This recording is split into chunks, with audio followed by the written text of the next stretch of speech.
지난주에 함께 나눈 것처럼 이스라엘 백성들은 가나안 땅에 들어가기 앞서서 가나안 땅을 정탐하고 온 이들의 보고를 듣고서 불평하고 원망하고 그러기를 선택한 이스라엘 1세대들, 즉 부모 세대들은요 광야에서 다 죽게 되고요. 40년간의 광야 생활을 다 마친 뒤 이제 2세대들이 약속의 땅 가나안 땅 첫 번째 관문인 여리고 성 앞에 다가왔습니다. 지난주 함께 나눴듯이 하나님께서는 그들에게 믿음이 있기를 원하셨어요. 약속의 땅을 바로 들어가기를 원하셨는데 믿음을 갖고 가나안 땅을 주시겠다고 하신 약속을 믿고 나아가야 했던 것입니다. 우리 사람의 시선이라는 것이 바로 믿음이라는 거죠. 내가 무엇을 보느냐, 그것이 믿음을 결정하는 것입니다. 그래서 우리의 시선이 하나님께로 향해 있느냐, 향해 있지 않느냐에 따라서 똑같은 상황을 보면서 다른 해석, 다른 결과가 있을 수 있다라는 것을 지난주에 함께 나눴습니다. 이제 오늘 본문에서는 광야에서 태어났던 2세대들이 약속의 땅 가나안 땅에 들어가게 됩니다.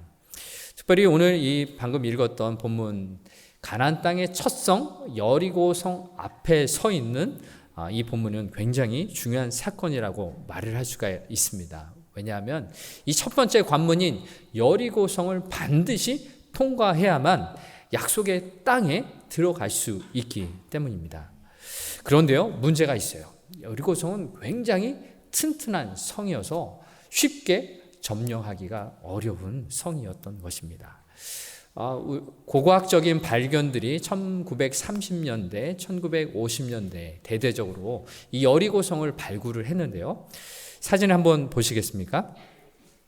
존 가스탕이라는 분이 여리고성의 유적을 발견했는데요. 성의 모습들이 이런 모습들이 있고요. 또 다음 사진을 보시면은 이 안에서 거주했던 그런 흔적들을 발견을 많이 했습니다. 또 다음 사진을 보시면은 성이 어떻게 이루어졌는지 도감도 전체적인 그림이 그려져 있습니다. 그래서 바깥쪽에는 깊은 구덩이를 파서 도랑을 만들어서 쉽게 접근하지 못했고요. 성이 겹겹으로 쌓여 있어요. 첫 번째 외부 옹벽이 있고 안쪽에 상층 성벽이 이루어져 있고 그 안에는 집들이 또 성벽 사이에도 집들이 거주하는 것들을 발견을 했습니다. 그래서 이 성은 굉장히 접근하기 어려운 구조라는 것을 알 수가 있죠. 다음 또 그림을 보시면요.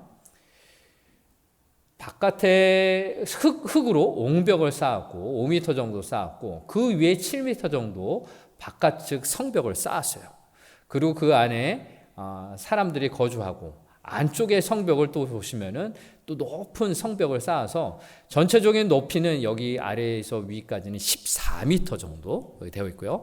그림을 보시면 아시겠지만 성벽이 기울기가 약 35조 정도가 기울어져 있어요. 그래서 외부에서 밑에서 침입해서 성벽을 기어 오르거나 성벽을 공격해서 허무는 것이 굉장히 어려운 것임을 알 수가 있어요.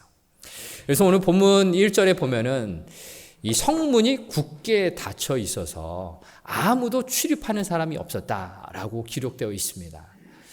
이 성벽도 오르기도 어렵지만 성문이 닫혀 있으니 이스라엘 사람들 또한 들어가기가 매우 어려웠던 상황이라는 것을 알 수가 있습니다. 이스라엘 백성들은 오랜 광야 생활을 하면서 또 요단 동편의 적들과 싸우면서 이미 지쳐 있었을 텐데 어떻게 이 여리고성을 점령할 수 있었을까요? 하나님께서는요 여호수아에게 이 여리고성을 점령할 수 있는 방법들을 알려주십니다. 작전 계획이라는 것이죠.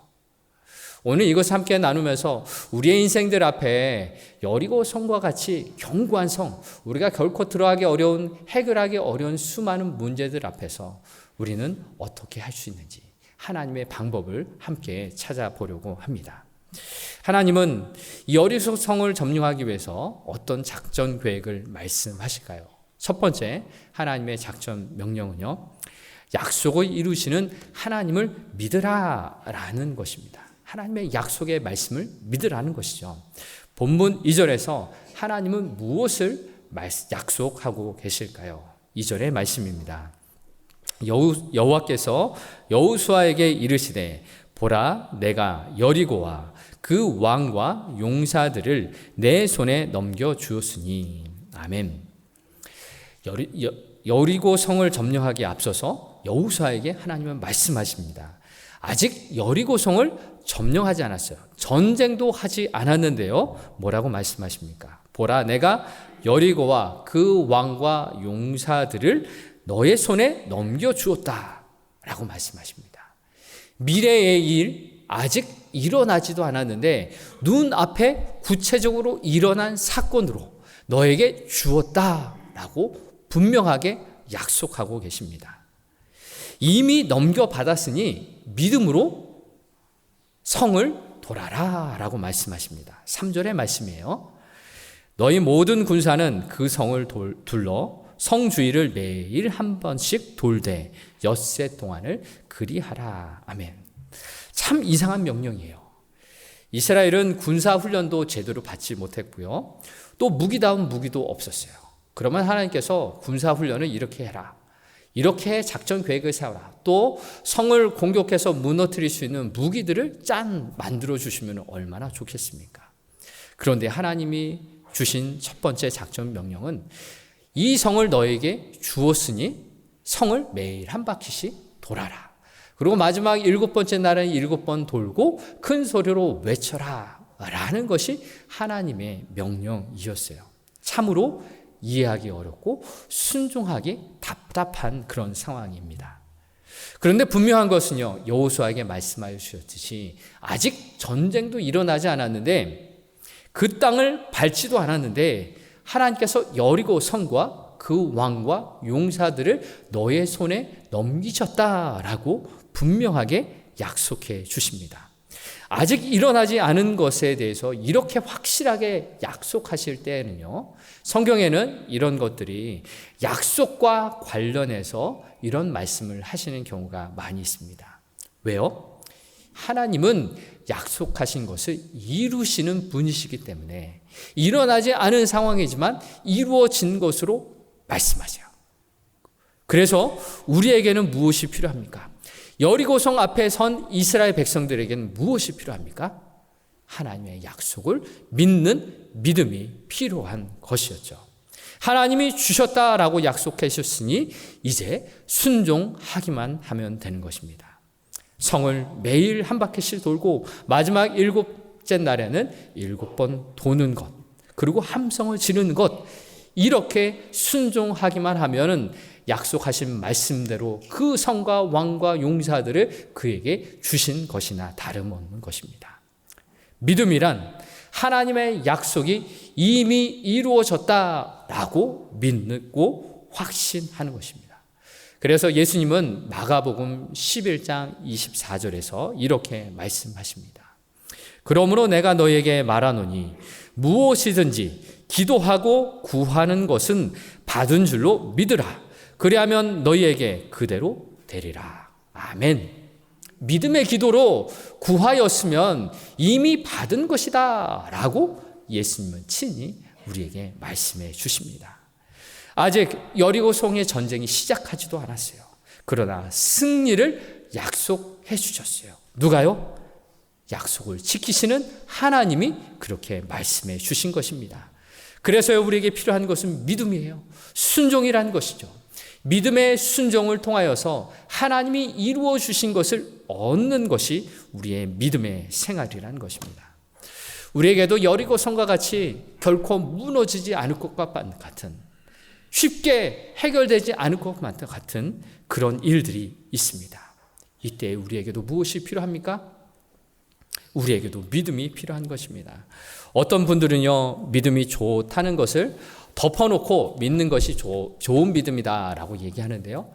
우리는 펼쳐놓고 믿어야 됩니다. 하나님의 약속의 말씀, 신약, 구약, 하나님의 약속을 펼쳐놓고 읽으며 묵상하며 그 약속의 말씀이 우리에게 이루어지는 것을 믿음으로 순종하며 나아가야 하는 것이죠. 이렇게 할 때 우리는 강하고 담대한 마음으로 나아갈 수가 있습니다. 우는 사자와 같이 사단은 우리를 삼키려고 여러 가지 덫을 놓고 유혹하고 있습니다. 그런데 오늘 여리고 성의 성문이 굳게 닫혔는데 왜 굳게 닫혔는지 아십니까? 이스라엘을 두려워해서 성문이 굳게 닫혔던 것입니다. 하나님이 행하신 많은 일들의 소문을 듣고 여리고 성의 백성들은 간담이 녹아져 내렸던 것입니다. 겉은 강한 것처럼 보이지만 속으로는 두렵고 떨고 있다는 것이죠. 그래서 우리는 이 세상에 나아갈 때 두려워할 이유가 없어요. 하나님이 이미 승리를 하신 이 싸움 속에서 우리는 하나님이 함께 하시는 것을 믿고 기록된 하나님의 약속의 말씀을 믿고 나아가면 되는 것입니다. 순종하며 나아갈 때 우리가 믿음으로 구한 것이, 기도한 것이 이미 우리에게 주어졌음을 믿으시길 바랍니다. 자, 이제 하나님의 두 번째 명령이 나옵니다. 그것은 나팔을 불어라 라는 것입니다. 사실 첫 번째 명령도 사실 이해하고 순종하기가 어려운데 두 번째 명령도 도무지 이해가 되지 않는 내용입니다. 여리고 성을 돌면서 나팔을 불라는 것인데요. 나팔을 불면 소리가 나죠. 그래서 상식적으로 전쟁을 할 때 나의 위치를 숨기는 것이 더 유리하지 않겠습니까? 그런데 나팔을 불면서 내가 여기 있으니 나를 공격해봐라 라고 말하는 것이 아니지 않겠습니까? 하나님의 멋진 명령이 나올 줄 알았는데 이해하기 어렵고 순종하기 어려운 명령입니다. 4절의 말씀을 함께 더 보시겠습니까? 제사장 7은 7 양각 나팔을 잡고 언약궤 앞에서 나아갈 것이요 7째 날에는 그 성을 7번 돌며 그 제사장들은 나팔을 불 것이며 아멘. 여기에서도 전쟁터에 나가는데 누구를 앞에 세우고 있습니까? 힘센 군인, 지혜로운 장군이 아니라 제사장 7을 세우고 제사장 7에게 7 양각 나팔을 잡고 나가라는 것입니다. 칼과 창을 드는 것이 아니었어요. 양각 나팔을 잡고 불라는 것입니다. 마치 코미디와 같이 느껴지지 않습니까? 이것을 이해하기 위해서 왜 하나님이 이런 명령을 하셨을까? 하나님의 뜻을 이해하기 위해서 이 나팔을 분다라는 의미를 살펴볼 필요가 있습니다. 성경에는 나팔의 두 종류가 나오는데요. 첫 번째 나팔의 종류는요, 금속으로 만든 은나팔이 있어요. 이것은 비교적 높은 소리를 내서 전쟁터에서 앞으로 나가라, 뒤로 가라, 전쟁 신호로 쓰이는 그런 금속 나팔, 은나팔, 하초체라 히브리어는 그렇게 이야기를 합니다. 두 번째 나팔의 종류는 히브리어로 소파르라는 나팔이 있는데요. 숫 양의 뿔을 잘라서 만든 나팔입니다. 그림을 한번 보시겠습니까? 그림을 보시면은 뿔을 잘라서 그 속을 비워서 빈 공간으로 만들어서 나팔을 불게 만듭니다. 저도 성지수에 갔을 때 이 나팔을 불 기회가 있었는데 소리가 좀처럼 나지가 않습니다. 연습을 좀 해야 되는데 이 나팔은 높이가 좀 이렇게 조절을 할 수가 있어서 제사를 드릴 때, 즉 예배를 드릴 때 쓰이기도 하고요. 평화를 선포하며 복음을 선포하는 나팔로 쓰였습니다. 자, 여러분 한번 질문 한번 드리겠습니다. 이 나팔의 종류가 두 가지가 있다는데 전쟁을 할 때 쓰는 하초체라는 나팔과 평화를 선포할 때 쓰는 쇼파르라는 나팔이 있는데 이 상황, 여리고 성의 전쟁에서 어떤 나팔을 사용했을까요? 네, 눈치가 빠르시네요. 네, 전쟁용 나팔이 아니라 평화를 선포하는 나팔을 사용했어요. 숫 양의 뿔을 잘라서 그 속을 비워 만든 이 나팔, 평화를 선포하는 나팔을 불었던 것입니다. 하나님이 이 나팔을 통해서 무엇을 의미하시는 것입니까? 전쟁을 하지만 하나님의 군대가 이 땅에 들어가서 하나님의 다스리심을 선포하고, 즉 하나님의 평화가 이 땅에 선포되기를 원하셨던 것입니다. 즉 복음의 복된 소식, 하나님이 다스리셔서 우리의 참 왕이신 하나님이 다스리시는 이 자리, 하나님의 평강이 넘쳐난 것임을 이야기하는 것입니다. 출애굽이라는 사건, 이스라엘을 구원하시는 단순한 이 사건이 아니라 이 온 땅 가운데 참신은 누구이신가? 하나님만이 이 땅을 다스리시고 우리에게 사랑을 베풀어 주시고 우리에게 생명의 길을 베풀어 주시는 분을 알게 하는 것이 바로 이 출애굽의 사건이고요, 가나안 정령의 사건이었던 것입니다. 그래서 참된 신 하나님을 믿고 하나님을 예배하라, 그 속에 참된 평화가 있다라는 것을 알기 위해서 이 평화의 나팔을 불게 만들었던 것입니다. 즉 하나님의 이 방법, 이해할 수 없는 이 하나님의 전쟁 작전 명령, 이것을 통해 알게 하신 것은 하나님의 택함 받은 이스라엘 백성들이 가나안 땅에 들어가는 것, 하나님이 다스리신다, 하나님의 복음을 듣고 하나님께 나와라 라는 것입니다. 그래서 여호수아 6장 25절을 보면은 라합이 구원받는 사건이 벌어집니다. 25절의 말씀을 보시면요, 여호수아가 기생 라합과 그의 아버지의 가족과 그에게 속한 모든 것을 살렸어요. 그래서 그가 이스라엘 중에 거주했을 뿐만 아니라 예수 그리스도의 족보에 나오는 여인이 됩니다. 왜 그렇습니까? 라합이라는 이 기생은요, 여호수아가 정탐꾼들을 보냈을 때 정탐꾼들을 숨겨주었어요. 왜 그랬냐면은 하나님께서 이스라엘 백성들을 홍해를 건너게 하시고 요단 동편의 동족들을 무찌르고 이곳에 왔다라는 소식을 듣고 하나님 편이 되기로 작정했던 거죠. 이 복된 소식, 하나님의 다스리심을 받고자 구원받는 백성이 되고자 회개했던 그 한 영혼을 하나님께서 귀하게 받으셨던 것입니다. 그래서 이 라합은요, 모든 사람들이 이 여리고성에서 죽을 때 단 이 한 가족만 구원을 받는 대표적인 사람이 된 것입니다. 여러분 기억하십시오. 하나님은 온 세상에 참된 평화, 세상에 줄 수 없는 참된 평안을 주시길 원하세요. 저와 여러분에게 영원한 생명을 주시기 원하십니다. 그래서 이 땅에 예수 그리스도를 보내셨고 예수 그리스도의 피 흘리심, 그 십자가의 은혜를 통해서 복된 소식, 이 소식을 우리 이 땅에 선포하셨던 것입니다.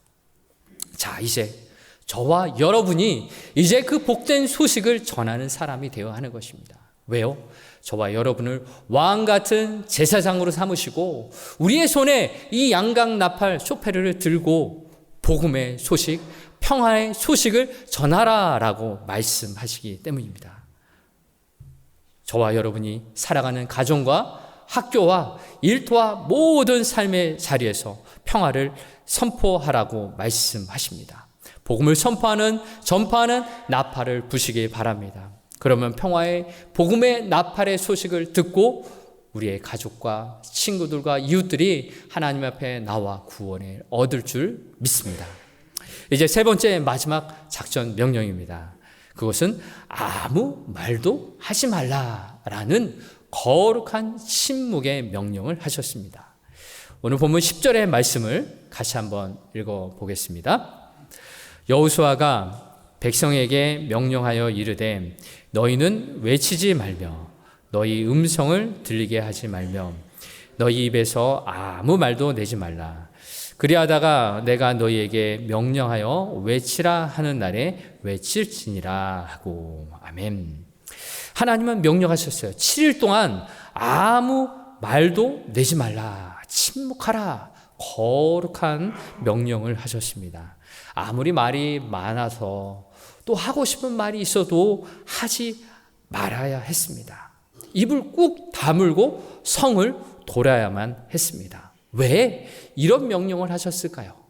이 세 번째 명령도 참 이해하기 어려운 말입니다. 하나님은 이스라엘 백성들을 너무나 잘 아셨어요. 광야 40년을 하면서 입만 열면 나오는 것이 불평, 불만이었지 않습니까? 지난주 함께 나눴던 말씀을 통해서도 가나안 땅 바로 남쪽에 와서 바로 이제 가나안 땅에 들어갈 수 있는데 정탐꾼들의 악평, 불명, 불판, 원망하는 소리를 듣고 온 백성이 슬피 울면서 같이 원망하지 않았습니까? 그 원망 때문에 38년을 채워서 40년간 광야의 훈련을 받게 되었던 것입니다. 이스라엘 백성들의 특기는 불평이라고 말해도 틀리지 않을 것입니다. 이들이 뭐라고 말했습니까? 먹을 것이 없어서 죽겠고 마실 것이 없어서 죽겠고 차라리 애굽에서 죽는 것이 낫고 차라리 광야에서 죽는 것이 낫지 않겠습니까? 그렇게 원망했더니 하나님이 어떻게 하셨습니까? 내 귀에 들린 대로 그렇게 하셨다라고 민수기 14장에서 그렇게 말씀하셨던 것입니다. 자신들의 입술에서 내뱉었던 대로 다 광야에서 죽게 되었던 것입니다. 그래서 오늘 세 번째 작전명령에서 침묵하라라는 것이 이해가 되는 것이죠. 만약 하나님께서 이 침묵을 말씀하지 않으셨다면 이스라엘 백성들은 성을 돌면서 이런 말을 했을지도 모르겠습니다. 우리가 왜 이렇게 돌고 있지? 하나님께서 여호수아에게 분명히 이런 말씀을 하셨을까? 여호수아가 착각한 건 아닐까? 더 근사한 명령이 있어야 되는 거 아닌가? 이렇게 돌다가 우리까지 도는 건 아니야? 라고 말했을지도 모르겠습니다. 여러분 잘 아시죠? 불평한 말이 한 마디 두 마디 시작되면 온 사람들이 같이 불평하게 되어 있어요. 전염병과도 같은 것이 불평, 원망이라는 것이요. 그런데 우리가 생각해 보면요, 우리의 가정이든 교회이든 어떤 사회이든 완전한 곳은 없어요. 더욱이 우리 교회는 어떻습니까? 죄인들이 모인 곳이기에 더 원망할 말, 불평할 말들이 더 많이 있을 수 있습니다. 그런데 하나님은요, 우리가 이 불평하는 입을 여는 것 대신 잠잠히 서로를 위해서 기도하라라고 말씀하십니다. 우리가 구별되어야 한다는 거죠. 똑같이 불평하는 것이 아니라 구별되어서 우리 입술에 파수꾼을 세워서 하나님께서 공동체를 향한 기도를 하게 하시고요, 공동체를 더욱더 사랑하게 하시고요, 공동체를 더욱더 하나 되게 하신 성령님을 의지하며 우리는 나아가야 하는 것입니다. 하나님께 집중할 때, 하나님의 말씀 앞에 집중할 때 우리의 공동체는 더욱더 건강해지게 되는 것입니다. 우리가 은혜를 받고도요, 받은 은혜를 우리의 입술에 부정한 말로 다 쏟아내올 필요가 없습니다. 교회 와서 예배는 잘 들었는데 입에서 나오는 말은 거룩한 말이 아니면 어떻게 하겠습니까? 입에서 불평, 불만, 시기, 원망이 나온다면 우리 공동체는 어떻게 되겠습니까? 두세 사람이 마음만 먹으면 우리 공동체 무너지는 것은 굉장히 쉽습니다. 우리가 집중해야 될 것은 사람의 말이 아니라 하나님의 말씀이라는 거죠. 하나님의 말씀에 집중할 때 우리는 하나님의 뜻을 알게 되고 하나님의 말씀을 통해서 우리에게는 생명이 풍성하게 되는 것입니다. 여러분 잘 아시다시피 말에는 생명을 살리기도 하고 생명을 죽이게 하는 그런 능력이 있습니다. 우리 교회가 시끄러워질 때 우리가 복음으로 나아가 생명을 전해야 할 이 세상은요, 우리 교회를 바라보면서 교회를 우습게 여깁니다. 비난합니다. 그런데 우리 교회가 말씀과 기도에 집중할 때 세상은요, 우리 교회를 바라보며 칭찬합니다. 과연 사랑이 있구나, 과연 은혜가 넘치는 생명이 있는 곳이구나 라고 칭찬하게 되는 거죠. 이것이 바로 영적인 비결입니다. 여리고성과 같은 어려운 일 앞에서 우리는 인내해야 합니다. 하나님의 뜻이 무엇인지 기도해야 합니다. 그리고 하나님의 뜻과 하나님의 말씀에 따라서 함께 서로 기도하고 세워주는 거룩한 말과 훈련이 우리에게 필요한 것입니다. 이제 말씀을 마무리하고자 합니다. 여러분, 조지 뮬러라는 분을 아시죠?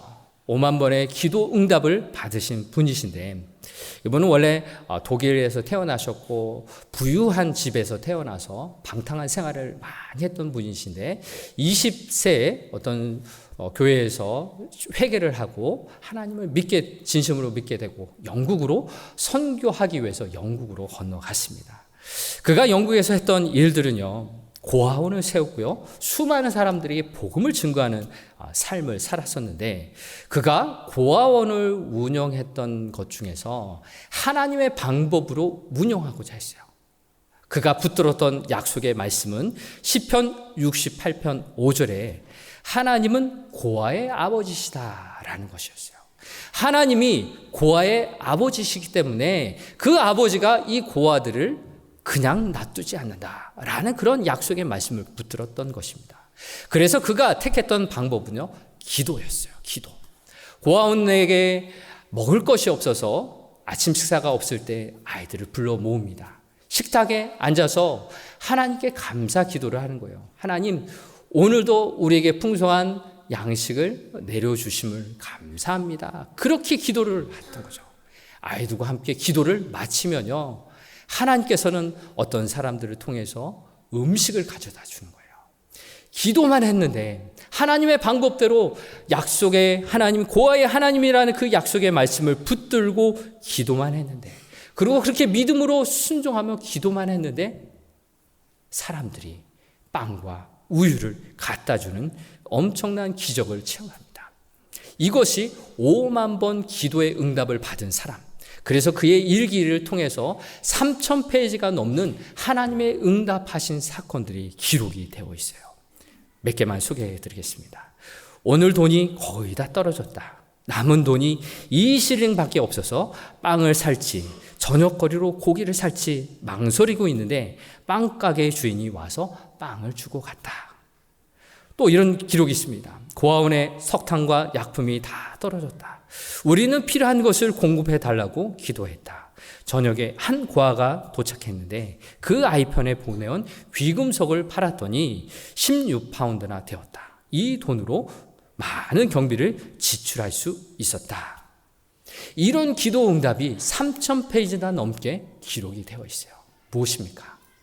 하나님의 약속을 믿고 하나님의 방법대로 기도하고 말씀 가운데 나아가고 하나님의 복음을 전하며 생명을 살리는 그 나팔을 불었더니 많은 돕는 자들, 하나님이 보내주신 자들을 통해서 수많은 고아, 그가 66년 동안이나 2,000명이 넘는 고아들을 먹이고 살렸어요.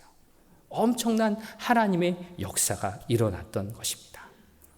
이제 우리는 오늘의 예배를 마치고 여러분의 가정과 학교와 일터로 돌아가게 됩니다. 우리가 사는 곳에는 우리가 해결할 수 없는 여리고 성과 같은 많은 어려움들이 있습니다. 우리의 환경 속에 그러한 것이 있고요. 또한 우리의 마음 속에도 여리고 성과 같은 것이 있습니다. 사단이 우리를 불안하게 만들고요. 불확실한 미래에 대해 염려하게 만들고요. 친구와 사이좋지 않은 그런 갈등의 시간들도 있고요. 분노하고 열등감이 있고 여러 상처들로 얼룩진 것이 우리의 마음이에요. 우리의 마음에 이 여리고성과 같은 것들이 있기 때문에 내가 어디에 있든 이러한 마음의 어려움 때문에 관계가 어려워지고 힘든 상황들이 벌어지는 것이 아니겠습니까? 오늘 우리는요, 내 마음속에 있는 여리고성이 무엇인지를 발견해야 합니다. 하나님, 내가 넘어야 할, 내가 극복해야 할, 내가 점령해야 할 그 여리고성이 무엇입니까? 내가 휘둘리고 있는 내 마음의 감정들, 내가 해결할 수 없는 이 마음들 주님 앞에 내어놓습니다. 발견하게 하시고 그 여리고성 하나님의 방법대로 기도하며 말씀 붙들며 평화를 선포하며 복음의 진리 앞에 바로 서는 내가 되게 하여 주시옵소서. 우리는 기도하며 그렇게 여리고성을 점령해야 할 것입니다. 이것이 하나님의 방법이에요. 그런데 이 영적인 전쟁에서 우리는 두려워할 이유가 없어요. 하나님이 가나안 땅을 이미 너에게 허락해 주셨다라고 약속하신 것처럼 이 약속의 말씀이, 이 성경의 말씀이 우리에게 주어졌기 때문입니다. 하나님의 말씀을 읽으십시오. 그 속에 생명의 말씀이 있고요. 그 속에 영적인 능력이 있습니다. 우리가 세상의 방법으로 우리의 여리고성을 점령하지는 못하지만 하나님의 방법으로 말씀과 기도로 우리 앞에 놓여진 여리고성을 점령할 수 있을 줄 믿습니다. 이것이 영적인 능력입니다. 하나님께서 저와 여러분에게 승리를 이미 약속해 주셨습니다. 말씀을 붙드시고 믿음으로 순종하십시오. 또한 양각 나팔을 불며 예수 그리스도의 천국 복음을 선포하십시오. 주님께서는 우리와 함께 하십니다. 약속의 말씀을 붙들고 믿음으로 승리하는 우리가 되길 주의 이름으로 축복합니다.